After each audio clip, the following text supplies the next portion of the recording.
Es un placer para mí poder saludarte en este día en el nombre de nuestro Señor Jesucristo e invitarte a conectarte de una vez con la pregunta del día que dice así: ¿cuál es el requisito indispensable para que alguien pueda morir?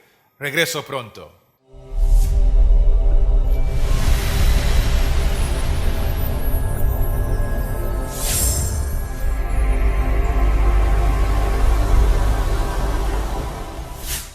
Vamos a abrir nuestras Biblias al libro de Romanos, el capítulo 5, y leeremos en esta ocasión el versículo 12 que dice así: Por tanto, como el pecado entró en el mundo por un hombre, y por el pecado la muerte, así la muerte pasó a todos los hombres por cuanto todos pecaron.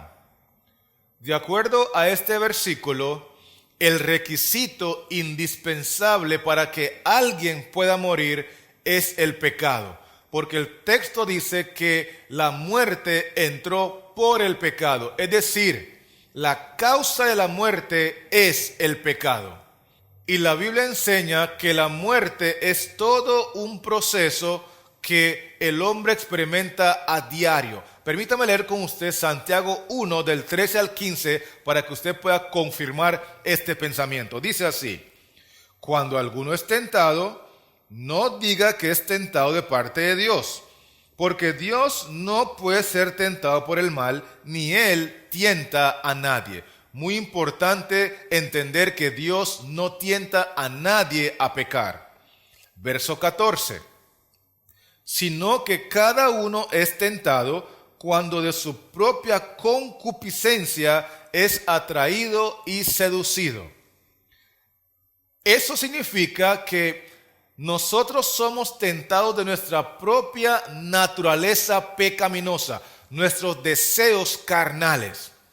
Otra persona que nos tienta también es el diablo. Así que en algunos casos somos tentados por nuestra propia naturaleza y en otros casos somos tentados por el diablo. Porque la Biblia dice en Mateo 4 y el verso 3 que al diablo se le llama el tentador. Ahora bien, versículo 15. Entonces la concupiscencia, después que ha concebido, da a luz el pecado. Y el pecado, siendo consumado, da a luz la muerte. Por eso mencioné que la muerte es todo un proceso. Inicia con la tentación. Después que yo soy tentado, entonces yo tengo que ceder a la tentación, caer en la tentación, y por eso en la oración modelo Cristo dice que debemos de pedir al Padre: no nos dejes caer en tentación. Cuando yo cedo a la tentación y yo caigo en la tentación, entonces cometo el pecado.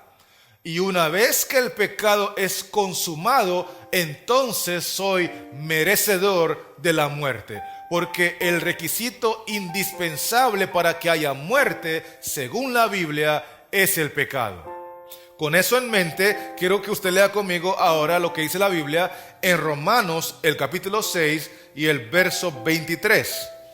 Romanos, el capítulo 6 y el versículo 23. Dice así: porque la paga del pecado es muerte.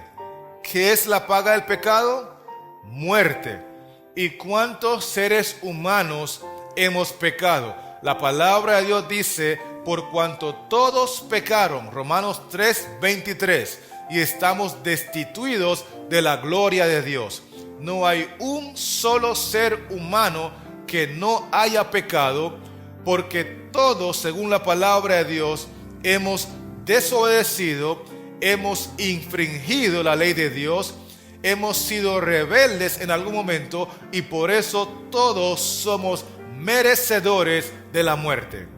La única excepción a la regla la encontramos en la persona de Cristo Jesús, porque Él sí fue tentado en todo según nuestra semejanza, pero por el poder del Espíritu Santo obrando en su vida y por su disposición a ser obediente a su Padre hasta la muerte, Jesús venció toda tentación y Jesús por eso nunca pecó. Alabado sea el nombre de Jesús.